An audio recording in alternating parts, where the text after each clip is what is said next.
매일 성경 묵상을 돕는 해설 가이드입니다. 안녕하세요. 묵상 코치입니다. 함께 읽고 나눌 말씀은 역대상 9장 1절에서 34절까지 말씀입니다. 역대상 9장은 1장에서 8장까지 나온 목록들을 정리하고 포로에서 돌아온 공동체의 명단으로 넘어갑니다. 여기서는 예루살렘에서 살았던 레인들과 유다 자손과 베냐민 자손의 명단이 언급되는데, 특히 제사장과 성전에서 봉사했던 레인의 명단이 많은 비중을 차지합니다. 이 본문은 느헤미야 11장의 명단과 관련이 있습니다. 1절에서 9절은 예루살렘에 거주하는 사람들입니다. 1절 상반절은 1장에서 8장의 족보의 결론으로 앞에 기록된 목록들이 모두 이스라엘 왕조실록에 기록되어 있다라고 말합니다. 현재 이 책의 존재는 알 수 없습니다. 다만 역대하 27장 7절과 35장 27절을 보면 이스라엘과 유다 열왕기라는 책이 있다고 말하고 있으므로 이런 책들이 역대기 저자의 자료로 사용된 것으로 보입니다. 1절 하반절부터는 포로에서 돌아온 유다 땅, 특히 예루살렘에 거주한 가문의 목록을 기록하고 있습니다. 포로로 잡혀간 것과 돌아온 것을 한 문장으로 요약합니다. 역대기 저자도 열왕기 저자와 마찬가지로 이스라엘이 망하여 포로로 끌려가게 된 것은 여호와께 범죄하였기 때문이라고 하여 신학적 해석을 하고 있습니다. 이들은 역사를 주관하시는 분은 여호와라는 생각을 하고 있습니다. 2절에서 그 땅의 성에 가장 우선적으로 거주한 이스라엘 사람들은 제사장과 레위인과 느드림 사람들인데, 이 구절과 평행 부문인 느헤미야 11장 3절에 따르면 이스라엘과 제사장들과 레위 사람들과 느드림 사람들과 솔로몬 신하들의 자손은 유다 여러 성읍에서 각각 자기 성읍, 자기 기업에 거주하였느니라. 예루살렘에 거주한 그 지방 지도자들은 이러하니 라고 기록하고 있으며, 이 절은 자신의 원래 고향으로 돌아간 사람들의 명단을 기록하고 있다 할 수 있습니다. 3절에서 34절은 이들 중 특히 예루살렘에 거주한 이들의 명단이며, 느헤미야 11장 3절에서는 이들을 지도자로 부르고 있습니다. 예루살렘에 거주한다는 것은 자신이 원래 받은 기업과 거기서 나온 소득을 포기한다는 의미입니다. 당시 예루살렘은 거의 폐허 상태에서 간신히 복원된 성읍인데, 이들이 예루살렘에 거주한 것은 예루살렘 성과 성전을 지키기 위해서였습니다. 따라서 느헤미야 11장 2절에서 백성들은 이들의 헌신과 희생을 기리며 특별히 복을 빌어주었습니다. 그러므로 이들은 예루살렘 성전을 중심으로 한 새로운 공동체를 건설하고 회복하는 데 헌신한 사람들입니다. 3절에서 특이하게 유다와 베냐민 자손뿐 아니라 북이스라엘을 대표하는 에브라임과 므낫세 자손도 언급하고 있습니다. 이것은 새로운 이스라엘 공동체가 남유다뿐 아니라 북이스라엘까지 포함한 온 이스라엘이라는 것을 강조하기 위한 것입니다. 예루살렘에 거주하는 유다 자손은 베레스 가문의 우데와 셀라의 가문의 아사야와 그의 아들들 셀라 가문의 요엘과 형제 690명입니다. 셀라는 유다의 막내 아들이고 셀라는 베레스의 쌍둥이 형제입니다. 이는 유다 가문의 모든 형제들이 다 언급되고 있는 것입니다. 하지만 느헤미야 11장 6절에서는 베레스 가문만 언급하면서 468명이 머물렀다 합니다. 베냐민 자손 중에서는 하스루아 가문의 살루와 요로함 가문의 이브니야와 미그리 가문의 엘라와 이브니야 가문의 무슬람과 그의 형제들로 956명이 예루살렘에 머물렀습니다. 이 숫자는 느헤미야 11장 8절의 928명과 거의 비슷합니다. 10절에서 16절은 제사장들입니다. 예루살렘에서 봉사한 제사장들의 명단은 10절에서 제사장 여다야와 요야립과 야긴이 언급되고, 11절에서 대제사장인 아샤라가 언급되며, 다시 12절에서는 제사장인 아다랴와 마세가 언급됩니다. 여기서 가장 중요한 인물은 포로에서 돌아온 공동체의 대제사장인 아샤라로, 그는 아이두베의 5대 손으로 소개됩니다.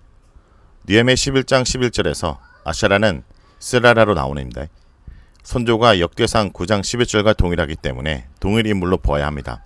예루살렘에 거주한 제사장 가문의 숫자는 1760명입니다. 제사장 가문의 사람이 다른 지파 사람들보다 많은 것은 예루살렘에 거주하는 가장 큰 목적이 성전을 유지하고 봉사하기 위해서이기 때문입니다.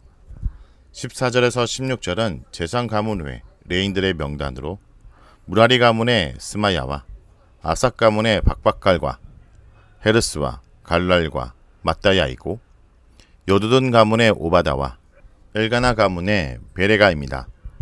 느헤미야 11장 17절에 따르면 아삭 가문과 여두둔 가문의 사람들은 기도할 때 감사의 찬양을 인도하는 역할을 했습니다. 17절에서 27절은 문지기들입니다. 이 단락은 문지기들의 명단으로 구장에서 가장 긴 명단입니다. 문지기는 성전의 거룩성을 유지하고 성전 치안을 담당하는 등 상당히 중요한 위치에 있습니다.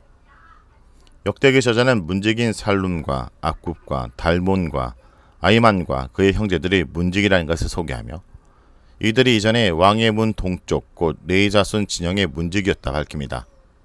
이들의 선조는 포로 이전 시대의 예루살렘 성전의 문지기였으며 심지어 강야 시대에 엘라살의 아들 비나스의 지휘 아래 문지기로서 성막을 지키는 역할을 했습니다.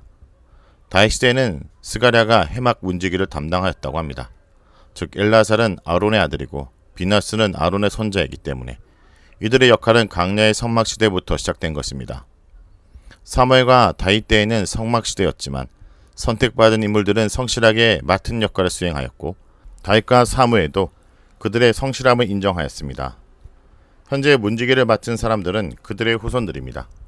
여기서 다른 직분에 비해 문지기의 가문의 충성심과 성실함을 강조하는 것은 성전의 거룩성을 지키고 보호하는 일에는 큰 책임감이 따르다는 것을 보여주기 위해서입니다. 23절에서 27절은 문지기들의 임무를 나열하였습니다. 23절에 따르면 이들의 가장 핵심적인 역할은 성전이나 성막의 문을 지키는 것입니다. 24절에서 성전의 동서남북 모든 방향의 문을 지켰습니다.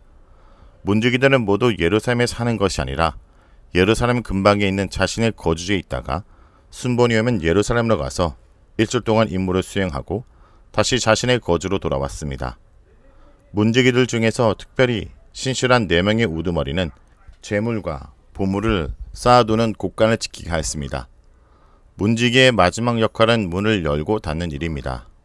이들은 성문을 열고 닫는 것처럼 아침에 성전 문을 열고 밤에는 성전 문을 닫는 일을 하였습니다. 이렇게 문지기의 역할을 자세하게 기록하는 이유는 첫째는 현재 새로 지어진 성전에서도 예전처럼 문지기들이 자신의 역할을 질서 있고 엄격하게 잘 수행하고 있다는 것을 강조하기 위해서입니다. 둘째는 수비가 취약한 현재 예루살렘 상황에서도 성전에 대한 경비는 엄격하게 이루어지고 있음을 강조하기 위해서입니다. 역대기 저자는 다른 무엇보다 성전을 매우 소중하게 생각하였는데 여호와의 성전과 여호와께 대한 신앙이 돌아온 공동체의 구심점이기 때문입니다. 이들은 신앙으로 다시 이스라엘을 모으고 회복하기 위해 사라진 왕전 대신 성전을 구심점으로 삼았기 때문입니다. 30절에서 34절은 성전 봉사자들입니다. 이 단락에선 성전에서 봉사한 사람들이 하는 일을 자세히 기록하고 있습니다. 이들이 담당한 일은 성전 기구 관리, 향품과 재물 관리, 향품과 향기름 제조, 전병 굽기, 떡 진설 등이며 이 일들의 모두 담당이 정해져 있습니다. 특별히 전병은 고라 자손 살롬의 아들 마띠아가 담당하고 그앗 자손이 안식일마다 진설할 전병을 맡았습니다. 33절에서는 찬송하는 사람에 대해 말하며 이들이 레위 가문의 지도자로서 골방에서 주야로 이를 매진하였다고 기록합니다. 문지기와 성전 봉사자들의 역할과 그들의 직무에 충실했다고 말하는 것은 포로에서 돌아온 예루살렘 공동체가 다시 하나님께 돌아와 하나님을 열심히 섬기고 있음을 말하는 것입니다. 이스라엘이 멸망한 이유는 이방신을 섬기고 하나님을 섬기지 않았기 때문입니다. 따라서 귀한 공동체는 온전한 예배를 통해 하나님께 헌신하고 하나님께서 이스라엘을 회복해 주시기를 기대한 것입니다. 성도 여러분, 오늘 본문을 통해 우리는 하나님 나라는 위대한 업적을 세우는 사람들만을 통해서 이루어지는 것이 아님을 깨닫습니다. 대부분의 이름 없는 평범한 사람들이 충성스럽게 맡은 자리를 지키면서 이루어집니다. 성전 문지기들처럼 성실하게 일상을 지키는 것, 레인들처럼 각자의 자리에서 기쁨으로 봉사하는 것, 제상들처럼 하나님을 예배하는 마음으로 모든 것을 감당하는 것이 바로 자신의 자리에서 주님의 나라에 동참하는 것입니다. 여러분, 오늘 하루도 이번 한 주도 여러분의 일상에서 하나님을 예배하십시오. 가장 평범한 일이 가장 거룩한 일이 될 수 있습니다. 그것이 복음의 능력입니다. 예수님께서 우리 삶 전체를 구속하시고 새롭게 하셨기 때문입니다. 말씀을 놓고 기도하겠습니다. 주님, 오늘 말씀을 통해 우리의 평범한 일상이 주님 앞에서 거룩한 사명임을 깨닫게 하심을 감사드립니다. 하지만 우리는 때때로 자신의 일이 보잘것없다고 생각하며 불평했습니다. 용서해 주옵소서. 주님, 오늘도 주님께서 주신 자리에서 문지기처럼 성실하게, 레인처럼 기쁘게, 제사장처럼 경건하게 살아가게 하여 주옵소서. 작은 일에도 주님을 예배하는 마음으로 임하게 하여 주옵소서. 주님, 우리 공동체의 모든 성도들이 각자의 자리에서 주님의 나라의 일꾼으로 살아가게 하여 주옵소서. 교회에서, 가정에서, 직장에서 주의 영광이 드러나게 하여 주옵소서. 우리의 평범한 하루가 주님의 임재로 가득 차게 하여 주옵소서. 예수의 이름으로 기도합니다. 아멘. To declare your love.